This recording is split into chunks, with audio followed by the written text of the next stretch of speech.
Ended up going to high school in Tucson. Born in Tucson, raised in Tucson, ended up going to high school there. Didn't cut it in high school for whatever reasons. I like to be a ditcher at the time, which is really bad because it led to, you know, things that normally don't bode well with people that don't go to school and the trouble that they get into. I ended up going to Job Corps in Tucson. In Tucson, I took a vocation, retail sales, so I thought I knew how to sell stuff, especially because I used to go to the swap meet when I was little and sell, you know, chucherío, chanclas, and toys and whatever, so I was a full-blown salesman, according to me. So I took retail sales, ended up getting followed by a recruiter for like a year and a half. The guy chased me around. I was 16 when I went, so by 17 and a half, finally cornered me and convinced me to join the military. Because I didn't do high school or because I wasn't as educated, you know, I got my GED at Job Corps, and then from there on, because I was there, they gave me a high school diploma. But during that time, I wasn't really good at math. I wasn't really good, my reading skills were really good, but math was really bad, and you know, history and everything else, so my grades were low. I ended up taking the ASVAB up in Phoenix, which is that test that you take to get into the military, and I ended up scoring for 2 jobs. One is EOD, which is Explosive Ordnance Disposal. The second is infantry, combat arms. I knew nothing of the military. I was not aware that we could even serve or what we did in the military. I had no culture, no knowledge, only what they taught me in school, which was we went to war and George Washington and the Revolution and, you know, it's stuff that you don't pay attention to because you're a kid, which we should pay attention to. And so I joined the military blind, and they gave me the choices, and I said, well, what's EOD? And they said, well, you don't play with explosives, you go and you disarm bombs, right? Explosive ordnance disposal. And I said, well, I don't really want to play with bombs because I'll get blown up. You know, I don't know much about the military, but I think I do not want to be around any bombs whatsoever. No, thank you. Then they said, well, we have another job, and it's called infantry. And I said, well, what's that? I said, well, it's got a longer basic training, you know, and you get to play with guns. Well, what kid doesn't want to play with guns, right? Sign me up. They said, all right, well, think about it, you know, and come back and give us your decision tomorrow. So I went home, talked to my parents. My parents were like, absolutely not. No tienes negocio estar peleando para estas personas y que la fregada and this and that. Military, what's wrong with you? You know how parents get. And I ended up saying, well, I don't want to do EOD. And a friend's like, wait, well, infantry, don't they go to war? And oh man, I didn't know that. So I don't want any of these jobs. So I'm like, what else do I qualify for? So I went back to the station and I said, hey, I'm not liking any of these. I mean, infantry goes to war, doesn't it? And then they said, yeah, but, you know, well, there hasn't been a war since '98. And this was in March of 2001. There hasn't been a war since '98, '99, 2010, so 4 years. So you don't we don't anticipate that there's going to be any war whatsoever. And they said, oh, and by the way, there's a $6,000 bonus if you go infantry. Well, I'm 17 and a half. I get to play with guns and I get $6,000. Vámonos recio, right? Let's go. Joined the military April of 2001. Went to basic training, Fort Benning, Georgia.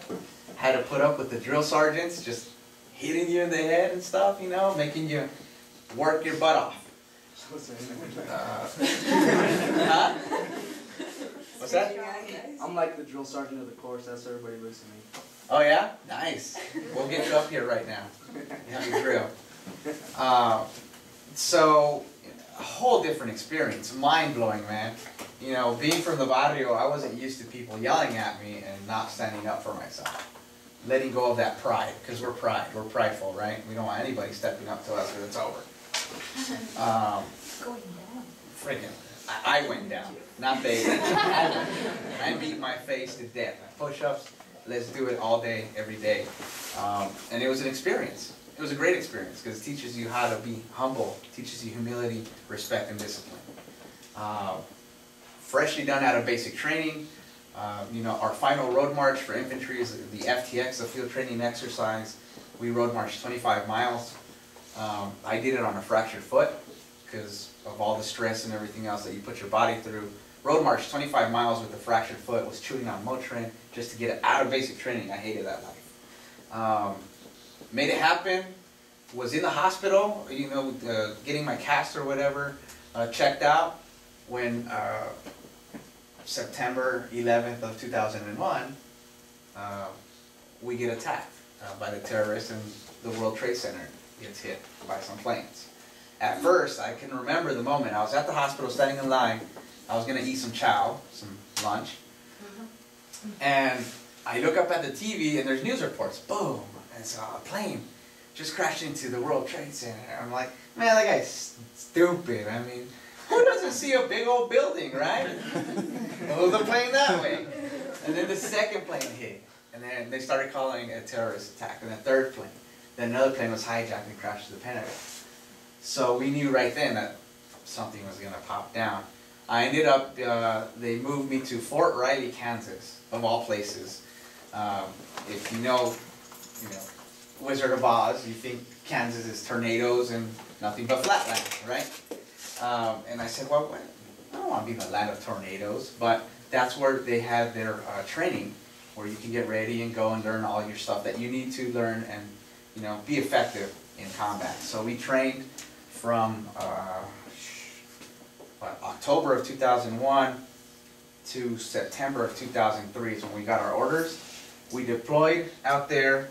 I think you guys were like 3 years old, right? In 2001, so you're 5 years old in 2003? I was 3. You were 3?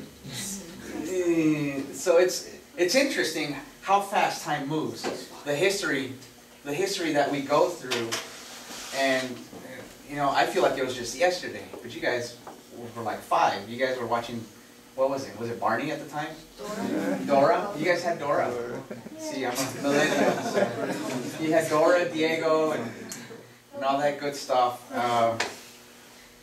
So we ended up going there, 2003, was in combat, got a combat infantry badge, saw some action, kicked some doors in, made things happen. The people that received us there were really grateful. The locals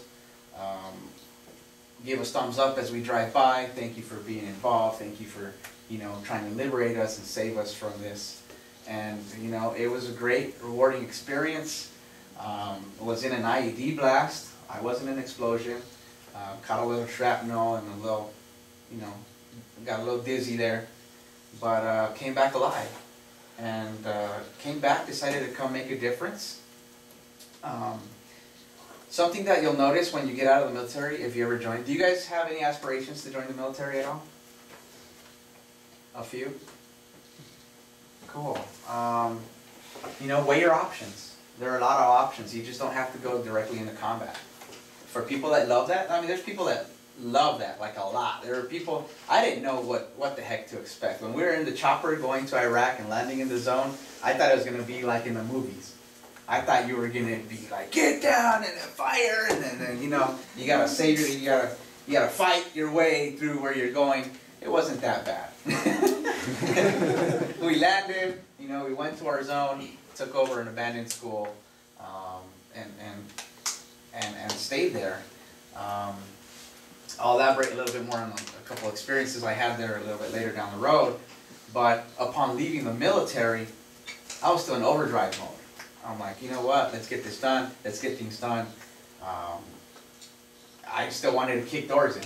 I still wanted to go out, like, if you'd seen me a couple of years ago, I would have walked into this classroom kicking the door in, just because I needed the adrenaline, you know. What the hell's wrong with this guy? So you get those reactions.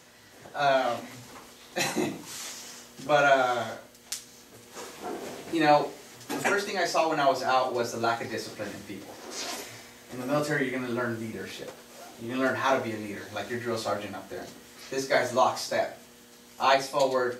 I'm surprised he didn't tell you to sit in the position of attention, because you know, they do that in the military. I would, but they don't know how to.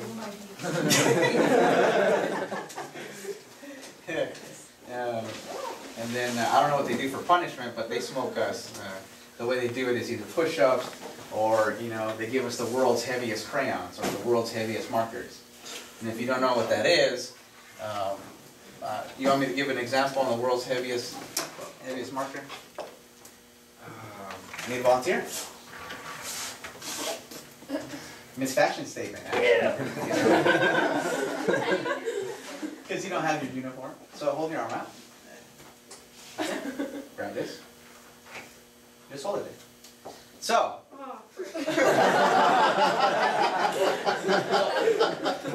That is the heaviest marker in the world, and you'll see why.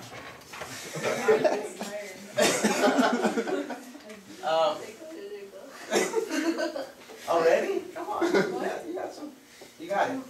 So. I did that with another cadet that was here, but he left. And then I got really mad at him and he wouldn't listen to me. I'm like, you know what? So I made him hold his arms like this the whole period and he couldn't. And Sergeant Harvey's like, you can rotate your arms. You can